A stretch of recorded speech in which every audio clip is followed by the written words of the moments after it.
All right. We're just gonna do LinkedIn Live today. I am Aaron, aka the Captain Littles, coming to you with another great session. This will be a little bit shorter because I just talk about it so much and I love the topic, but smart scheduling is the goal for today.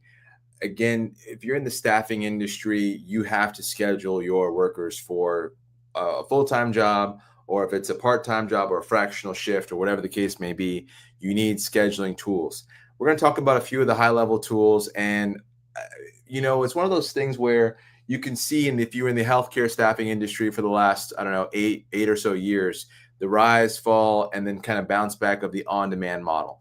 And we have to just make sure you call a spade a spade. That was a successful model that was able to get a high volume of clinicians and workers eligible and activated for shifts and then booked in real time. And that really made that marketplace model in the staffing game, which is just was a game changer compared to the most recent technology before that was text messaging. So when you have those kind of innovations in the space, which the on-demand and app-based model was a revolution, if you will, in that space. Now you've got to see, okay, what's the future? What does this look like going forward into 2026 and beyond? Of course, the word AI pops up, but now it's how do you have smart scheduling? How do you have these smart availabilities and smart shift booking, even for the customers? So now, even with machine learning, a customer might say, "Hey, I've got X, Y, and Z recurring needs," and the technology can propose to say, "Hey, can I load these needs in for you automatically?" And that exists. That should scale. There's a lot of other things that'll scale, but we're going to dive in today. And again, if you have questions, comments, throw them in anywhere in the chats, and I'll see them here in real time. But one thing we want to be aware of is, what are your workers comfortable using? Are they comfortable now with text messaging? And the reason why I mentioned text is because the app model, everyone's almost inundated with notifications now. So it's actually going backwards to, hey, just text me. We all have, we are on top of our text messages, but the app notifications are just through the roof. You have too many. Emails are through the roof. So there's you got to figure out, what does your population respond to? What's the nature of your business? Is it an on-demand model? Is it a weekly model? What's the model that makes the most sense for your people? How urgent are your needs? Or do you have different tiers of where you can actually communicate, hey, this is hot, it's a text, or hey, this is warm, this is a weekly email / in app. And so what the point is, you may have a hybrid model where you have numerous ways for people to communicate and for people to engage with your company. So I would encourage you to look at, from your worker perspective, how do they want to engage, and then from your client perspective, how do they want to engage. I remember this. I had one client back in the day at Gale where our app was our website was not working for some reason. It was down, or we had too much volume, or whatever. And so I'm talking to this staffing coordinator, and I'm like, well, the website's down, but you can use the app. She's like, well, or maybe the story was flipped. The app was down for a second. She didn't want to use the website. I was like, why didn't you want to just use the website? She's like, Aaron, how else can I book shifts in my car? I need the app working. So that customer was adamant to have the mobile app experience, because she booked shifts in her car on her lunch break, which is the toughness about healthcare staffing. It never ends. So my point being is understanding how your customers want to engage, understanding how your workers want to engage, and then being able to service them and give them what they want from a interaction perspective, be it web, be it mobile. Is it iPad friendly or not friendly? And sometimes, unfortunately, you got to look at your budget and the cost of doing an iPad app versus just a mobile app. There was a different cost back in the day. So, and the screens don't render the same. So you've got to solve for some of those challenges. And then you've got to say, okay, how do I get the 85 or 90% solution? And I had to call one clinician and say, hey, just stretch the app on the iPad if you're going to look at it there, because you wouldn't get the real-time push notifications anyway on the iPad unless you're on Wi-Fi. So the iPad was not the right use case for the on-demand staffing mobile app platform. Now, if you want to see more shifts and things like that, that was more of the user experience and UI and UX of it all, to say, how do we make that experience easier for a clinician to navigate? So you got to know what problem you're solving for, not just build a new app just to build an app. Well, I need it bigger. Okay, Do you need it bigger? Do you need a new app? Oh, I need to see the shifts easier. Oh, let's see how we can make that render differently, not just build a new app for app's sake. And that was a mistake that I made years and years ago. So those happen. Hold on a second. I didn't fill my water, so this will be a very short live today. But so you got to look and see what's the investment level. The investment level is coming way down for a lot of these scheduling platforms.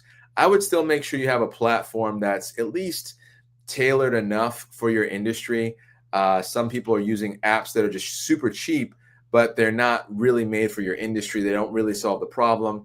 And so, yes, you saved $100 a month, but you're making it harder later. So can you find something that's $400 a month that actually helps you solve a problem, book more shifts, book more hours? Then it's a ROI valuation or ROI question to say, okay, if I spend $400 a month, how much more does this app help me? If it helps me book 2 more shifts or helps me book 2 more people or whatever the case is, then you can find the ROI side of it to make it make sense.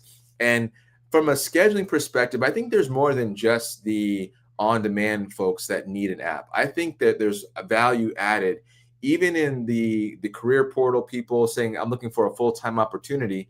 Put in those criteria, put in those filters to say, I want a full-time job that makes at least 100 grand within the zip code, within 25 miles.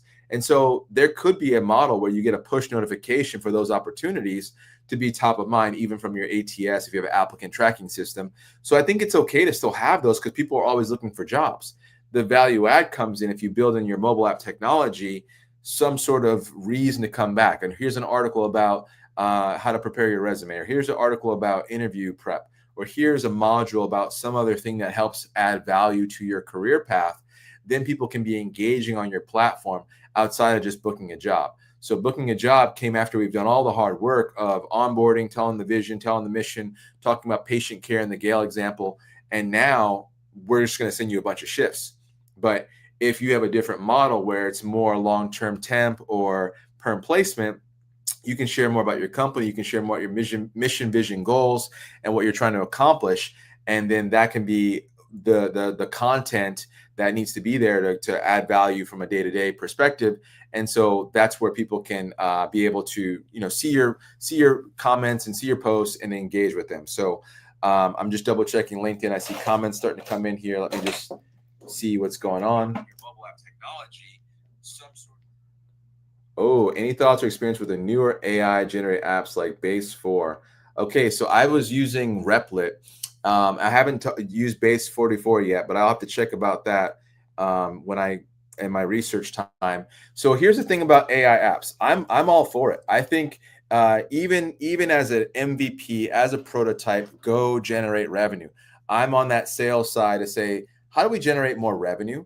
And so if you're a startup and you can get an app made for $1,000 or less, or Replit, I spent $28.10 to have a pretty good web portal app. I was making something for fractional CEOs or fractional COOs to have to track all their rocks based on the book Traction by Gino Wickman. Yeah, his last name Wickman. So long story short is anything that you can do to get moving as a startup quicker, I'm all for it. I am all for it because you got to start seeing, does this idea have any merit? Will anyone in the marketplace give me money for this idea? Now, when you have more money and you have more resources, maybe you want to strengthen that platform and say, okay, we want to add more security to it, want to add more things, then go for it. And everyone says, well, Aaron, you got to have cybersecurity first. Okay, if you have an extra $2 million for a cybersecurity or a CISO, a chief information security officer, and he wants to have 2 assistants, if you got that kind of capital, go for it. And you can you can start with a $3 million startup off of an idea. And if you find that investor, send them to me right after you do a deal with them. But I'm kidding, and it's not that you want to be unsecure, but you're not as big a threat or a target when you're super small anyway. So if you keep it under the radar, you keep it small, you keep it in your backyard, whatever your backyard is, either geographically or industry-wise, you can definitely be able to get a start and see, do you have traction? Do you have any movement, any sales.